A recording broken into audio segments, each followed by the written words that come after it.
Hello friends, मैं मनीष चौबे और आप सभी का स्वागत करता हूं चौबे क्लासेस में। क्या आप सब एलसीएम और एचसीएफ की थर्ड क्लास के लिए रेडी हैं? तो चलिए आज थर्ड क्लास की शुरुआत करते हैं और हो सकता है कि आज की वीडियो आपके लिए एलसीएम और एचसीएफ की आखिरी वीडियो हो जाए। ठीक, तो चलिए शुरू करते हैं। सबसे पहले क्वेश्चन लगाते हैं, उसी पे चर्चा करते हैं, ज्यादा समय इधर उधर में वेस्ट नहीं करते हैं। देखिए आपके सामने क्वेश्चन लगा हुआ है, देखिएगा। लिखा है दो संख्याओं का योग 36 है, उनका मास तथा लस क्रमशः 3 तथा 105 है, तो उनके व्युत्क्रमों का योग क्या होगा।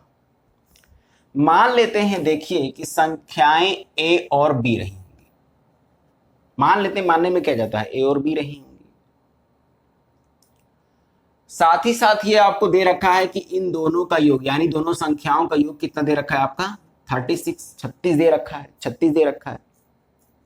और साथ ही साथ आपको उनका एचसीएफ जो कि 3 है और एलसीएम जो कि 105 है, ये भी दे रखा है। ठीक, आपसे जानना चाहता है कि 1/a प्लस 1/b बराबर क्या होगा। यही ना बोल रहा है कि उनके व्युत्क्रमों का योग कितना होगा। इसका मतलब वो यही पूछना चाहता है, भाई a का व्युत्क्रम 1/a, b का व्युत्क्रम 1/b, उन दोनों का योग यानी प्लस। अब आप सोच रहे हो कैसे लगाया जाए। बहुत ही आसान है, जरा देखिएगा।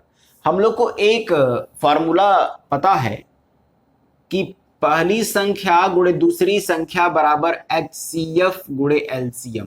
ये मैंने पहली ही क्लास में बताया था कि first number multiply second number is equal to HCF of the numbers and LCM of that numbers. तो ठीक है, यहां पे A multiply B is equal to LCM multiply HCF. A और बी का मल्टीप्लाई वही होगा जो उनके एलसीएम और एचसीएफ का मल्टीप्लीकेशन होगा। एचसीएफ कितना है 3 और एलसीएम कितना है 105, यही है। यानी कि 3 गुणे 105 ये आ जाएगा आपका 315। मल्टीप्लाई करने पे 315 आ जाएगा, यानी ए इंटू बी का मान कितना हो जाएगा 315। अब जरा इस डाटा पे आगे बढ़ते हैं।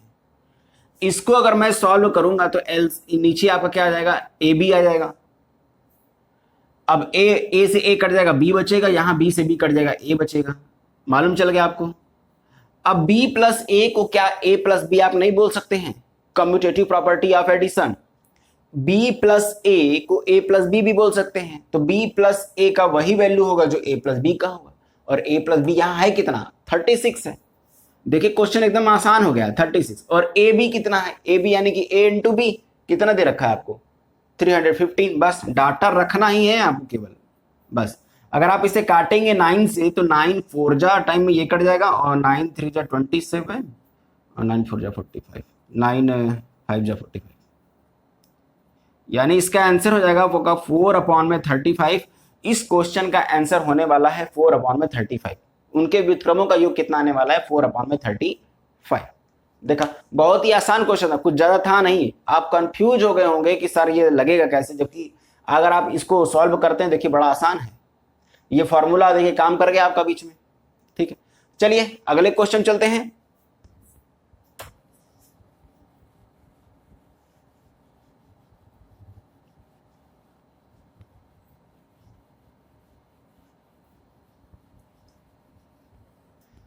तो ये देखिए आपके सामने क्वेश्चन लगा हुआ, ये कह रहा है दो संख्याओं का योग 84 है तथा उनका मौस 12 है, तो इस तरह के संख्याओं के जोड़ों की कुल संख्या क्या है।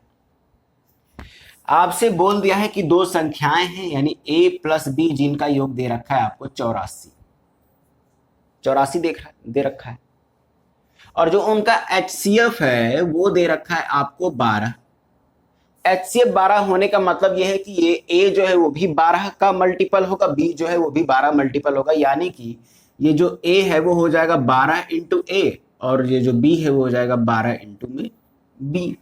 यही होगा 12। जो एचसीएफ आ रहा है, इसका मतलब जो उन दोनों में कॉमन होगा उसी को तो निकाला है, सीधी सी बात है। यानी आपको 12 के मल्टीपल में लेके चलने हैं, यानी a प्लस बी बराबर 84 आपको लाना है, लेकिन 12 के मल्टीपल में। चलो सबसे पहले मैं a की जगह पे 12 रखता हूं, तो 12 में कितना जोड़ेंगे, 84 आ जाएगा। तो कहेंगे 72, तब 84 आ जाएगा। 12 दूना 24 लेके चलते हैं, अगर मैं इसको 24 लूंगा तो ये आपका कितना आ जाएगा, यहाँ पे 60 आ जाएगा, तब भी 84 बन जाएगा a प्लस बी। अब अगर मैं 12 या 36 लेके चलूं तो यहाँ पे कितना रखना पड़ेगा, 48 रखना पड़ेगा, तब भी इन दोनों को जोड़ने पे आपका 84 आ जाएगा। क्या और कोई डाटा है? 12 चौक 48 यहाँ पे करेंगे तो फिर ये आपका 36 हो जाएगा। ये तो रिवर्स हो गया ना, जोड़ा तो वही है, अभी भी 36 और 48 का ही जोड़ा है, फिर ऊपर चलते जाएंगे तो यही आ जाएगा। ठीक, यानी इसको तो नहीं लेना है। ठीक, तो बताइए कितने जोड़े संभव हैं? तो कहेंगे सर 1 2 3, केवल 3 जोड़े संभव हैं। बड़ा ही आसान सवाल था, इसमें कौन सी बहुत बड़ी बात थी, बहुत ही छोटा सवाल था ये। ठीक है, लेकिन इस तरह के भी क्वेश्चन आते हैं, इसलिए मेरा फर्ज था कि आपको इस तरह के क्वेश्चन को बताया जाए। ठीक, चले रब करते हैं इसको और अगले क्वेश्चन चलते हैं।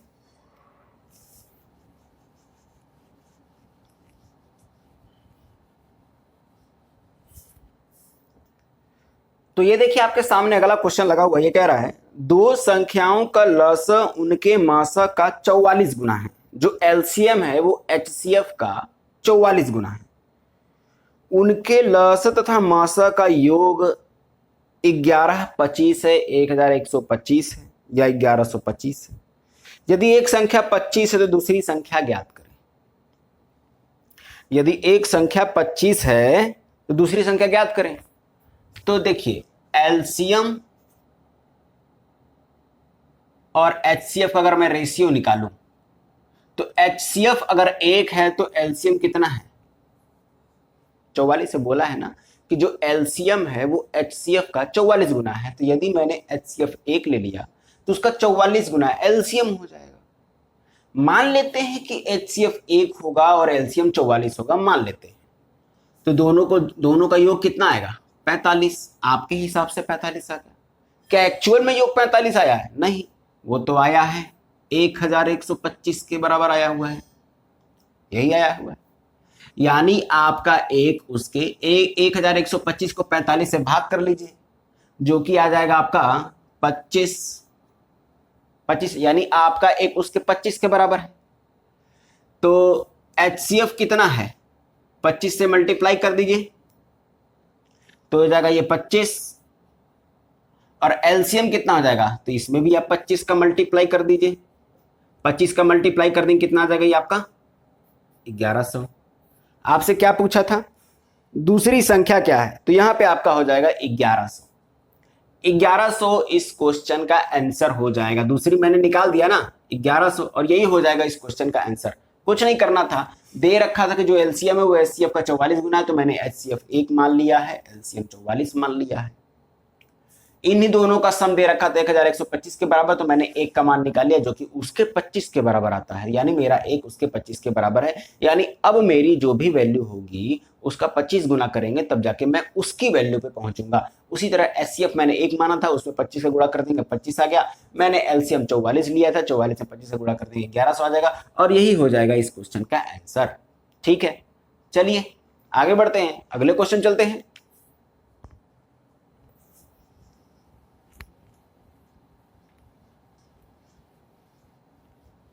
तो ये देखिए आपके सामने अगला क्वेश्चन लगा हुआ है, 2/3, 4/5 और 6/7 का मासा क्या होगा।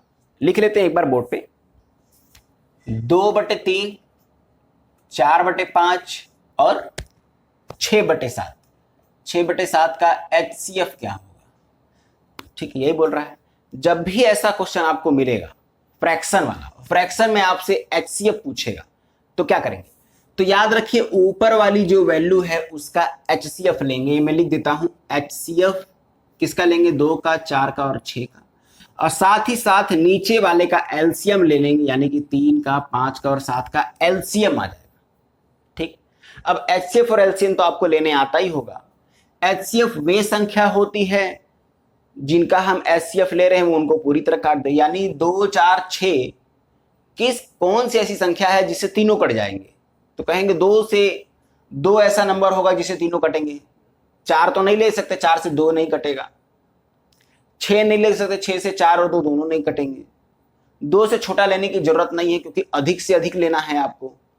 तो एचसीएफ कितना हो जाएगा 2, वरना आप इस मेथड से भी लगा लीजिए, 2, 4, 6 निकाल लीजिए, ये तो आपको आता ही है। और एलसीएम 3, 5, 7, एलसीएम वे नंबर होता है जिसको अगर मैं 3, 5, 7 से भाग करूं तो पूरी तरह कट जाए, कोई शेष फल न दे। यानी कि सबसे बड़ा नंबर इसमें कौन है? 7।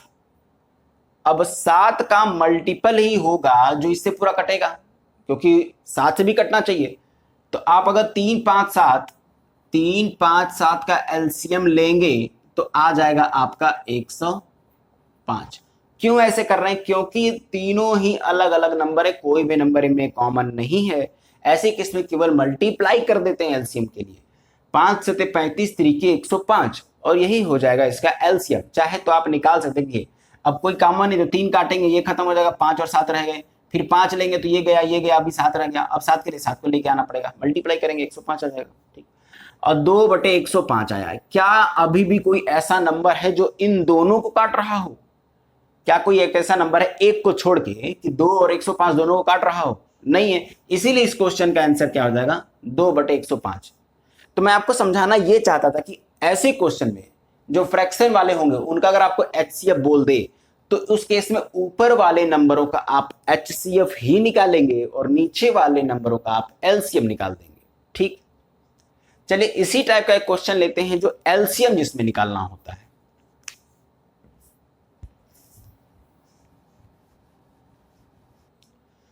अब देखिए आपके सामने एक उसी तरह का क्वेश्चन है, लेकिन इस बार आपसे एलसीएम निकालने के लिए कह दिया है। 2/3, 4/9 और 5/6 का एलसीएम बताइए, लॉसा बताइए। नंबर लिख लेते हैं। 2/3, 4/9 और क्या है आपका 5/6। 5/6 इसका आपको निकालना है एलसीएम क्या होगा।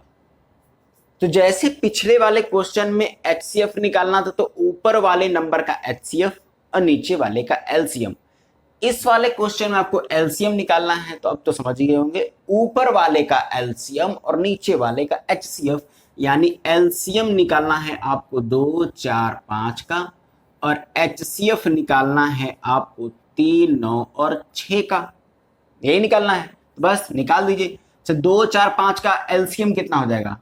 अभी बहुत छोटी छोटी बातें हैं, 20 हो जाएगा। और एचसीएफ 3, 9, 6 का कौन सा हो जाएगा? 3 होगा। 3 से 3 भी कटेगा, 9 भी कटेगा, 6 भी कटेगा, यही हो जाएगा।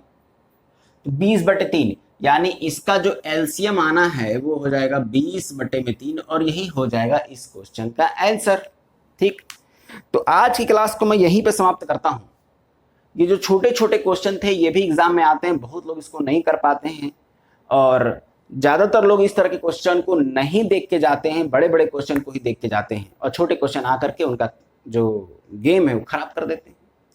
तो मेरा मोटो ये रहता है कि मैं आपको क्वेश्चन सारे बेसिस पे समझा के चलूं। ठीक है, तो चलिए आशा करता हूं कि आपको वीडियो अच्छी लगी होगी। अगर अच्छी लगती तो प्लीज इसको लाइक कीजिए, शेयर कीजिए और सब्सक्राइब करना ना भूलें। ठीक है, चलिए आपसे अगले वीडियो में फिर से मुलाकात होगी, तब तक के लिए धन्यवाद।